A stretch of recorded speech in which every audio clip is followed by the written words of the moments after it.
सलमान अजहरी को छोड़ा जाए, बेशक सलमान अजहरी को रिलीज किया जाए, बेशक सलमान अजहरी को छोड़ा जाए। कुत्तों से भी डरते हैं, इसीलिए तो कुत्ते तुम्हें डरा रहे हैं। परवरदिगार आलम हर कलमा पढ़ने वाले को मुफ्ती सलमान अजहरी साहब किबला के साथ खड़े होने की तौफीक अता फरमाए। और अगर एक कमर उस्मानी एक सलमान अजहरी को सलाखों के पीछे बंद भी कर दिया तो इंशाअल्लाह घर घर से कमर उस्मानी और सलमान अजहरी पैदा होगा। हमारे बिरादर अजीज़ मौलाना मुफ्ती सलमान अजहरी साहब की गिरफ्तारी का है। जितने सख्त अल्फाज में इसकी मजम्मत की जाए वो कम है। पूरी कौम की तरफ से मैं मुफ्ती सलमान अजहरी साहब के साथ इज़हार हमदर्दी करता हूँ। मेरे सलमान को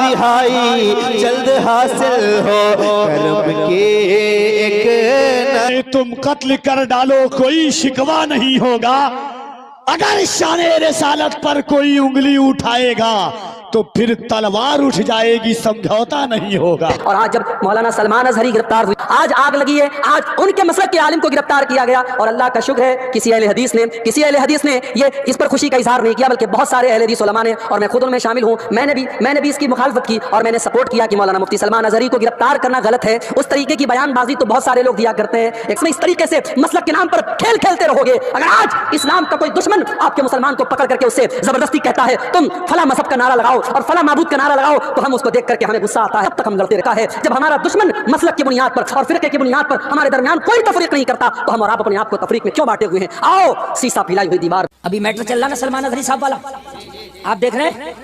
खुदा की कसम मैं कह रहा हूं डंके की चोट पर सलमान अजहरी की कोई खता नहीं जी। मैं डंके की चोट पर कह रहा हूं वो अमन पसंद आदमी है जी। मैं डंके की चोट पर कह रहा हूं वो अमन को बरकरार रखने चाहने वाला आदमी है।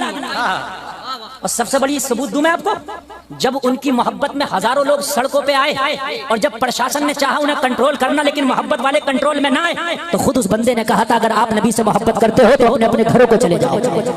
इससे पता चलता है कि वो आदमी अमनो अमान चाहता है, जन्नत सुकून चाहता है। बस खता क्या है, बस नबी की नामूस का वो पहरेदार, बस और कुछ नबी की नामूस का पहरेदार है।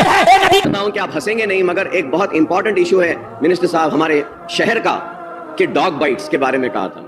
बहुत सारे कुत्ते नए कुत्ते भी आ गए, नए ब्रीड के भी भौंक रहे हैं, काट रहे हैं, शहर में लोगों को परेशान कर रहे हैं। मैं उम्मीद करूंगा कि आप ये डॉग बाइट्स को भी कम करेंगे, कम करने के लिए जो भी जरूरी इकदाम है वो करेंगे, क्योंकि ये बहुत ही ऐसा बच्चियां मर गए हैं, छोटे बच्चों को भी कुत्ते काट के ले गए, अभी भी मसला है। उम्मीद करता हूं कि आप एक मीटिंग भी अगर बुला लेते हैं जीएचएमसी के सिटी एमएलएस के, तो हम ट्रैफिक के ऊपर, ये डॉग बाइट्स के ऊपर, स्ट्रीट लाइट्स के ऊपर बिन फ्री बना दिए गए हैं, बिन उठा दिया गया है। लोग अब रास्ते में कचरे फेंक रहे हैं, अंबार है, लाइट्स का मेंटेनेंस नहीं है, सारे मसाइल हम उठा सकते हैं। साहब को गिरफ्तार किया गया, फिर उन पर मुकदमे दायर हुए, गिरफ्तारी हुई।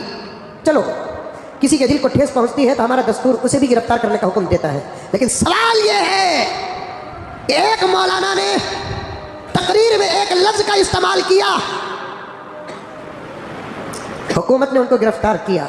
अब मैं बताऊं कितने सामने वाले इस्लाम के खिलाफ कुत्तों की तरह भोगते हैं, हुकूमत उनको गिरफ्तार क्यों नहीं करती? इसका मतलब यह है कि हमारे मुल्क का इंसाफ कमजोर होता जा रहा है। उनको हुकूमतें क्यों गिरफ्तार नहीं करती? जवाब दो मुझे।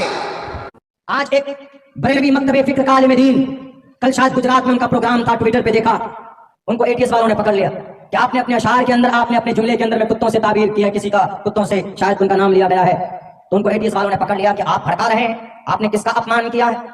सवाल जवाब हो रहा है, टोपी और दाढ़ी वाला था, मौलाना था, सलमान नाम था, शेरवानी थी, तो आपने पकड़कर फौरन अंदर कर दिया। वहीं पर राजा सिंह तो बहुत भोगता है, वो तो कुत्ते ही की तरह भोगता है, उसको नहीं पकड़ा जाता। उत्तर प्रदेश के अंदर में कई सारे ऐसे लीडर हैं जो हिंदू मुस्लिम को लड़ाने के लिए बातें करते हैं। सोशल मीडिया में सैकड़ों वीडियोस मौजूद हैं, आप देखेंगे तो आपको पता चलेगा कि बेनाम शनाब माइनॉरिटीज के खिलाफ गाली बकते हैं, किसी को एटीएस वालों ने पकड़कर अंदर नहीं किया। जब तक तुम कुत्तों से नहीं डरते थे, बहादुर थे, कुत्तों में हिम्मत नहीं थी तुम्हें डराने की, जब से तुम गुनाह करके बुज़दिल हुए, छोड़ दो रात में गंदी फिल्में देखना, बिस्तर पे पाप की फिल्म देखने की बजाय मुसल्ले पे रो के देख, जैसे असहाबे कहफ के पीछे कुत्ता तुम हिला के चला था, अब भी कुत्ते तेरे पीछे तुम हिलाते हुए में रहने वाले कुत्ते बहादुर नहीं हुए, तुम बुज़दिल हो गए। बुज़दिली से निकलो, कुत्ता फिर कुत्ता की वीडियो पे एंड इनकी कोई करामत है जो कि जाहिर हुई है, यही टाइटल है इस वीडियो का। बहुत अच्छा बोलते हैं, मुझे I personally resonate with him lot. To check out the original link in my insta handles and to follow us. Let's quickly react. ही करे सदर कयामत के सिपाही, वो किसको मिले जो तेरे दामन में छुपा हो। वाह वाह वाह। 2 साल पहले जुनूब हिंद से लॉकडाउन का जमाना था, जब एक कुत्ता भौंक रहा था हुजूर की शान में, नबी पाक सल्लल्लाहु ताला अलैहि वसल्लम की तौहीन कर रहा था, और उसकी तौहीन को कोई मुसलमान नहीं बर्दाश्त कर सकता, कोई नहीं बर्दाश्त कर सकता। मुसलमान जाहिर सी बात है, मेरी खुद की रात की नींद है उड़ी हुई थी, अच्छा सुन नहीं सकते हम। हाँ, मेरे भी सुनने के काबिल नहीं। इससे पहले कि हम मर जाते हुजूर के लिए ऐसे अल्फाज सुन रहे हैं। फिर जज्बात से हमने ललकार करके उससे कहा, जितनी बातें कह रहे हो अगर ये हकीकत है तो हम डिबेट नहीं करेंगे, और मैदान में उतर करके देखते हैं। बिलखुसूस तवज्जो का तालिब हूँ। मोहतरम जनाब सलमान अजहरी साहब को अपनी नज़र में रखिए, और एक मतला मैं पढ़ रहा हूँ, मुलाहिजा कर लीजिए। बहुत खूबसूरत मतला है, अगर अच्छा लगे तो दुआओं से नवाजना। मैं बहुत तेज़ी के साथ बहुत खूबसूरत मतला कारी अशरफ साहब किबला बिलखुसूस तवज्जो का तालिब हूँ, आप तक पहुँच रहा है, मुलाहिजा करें। हकीकत हो तो जोर से बोलिएगा सुभान अल्लाह।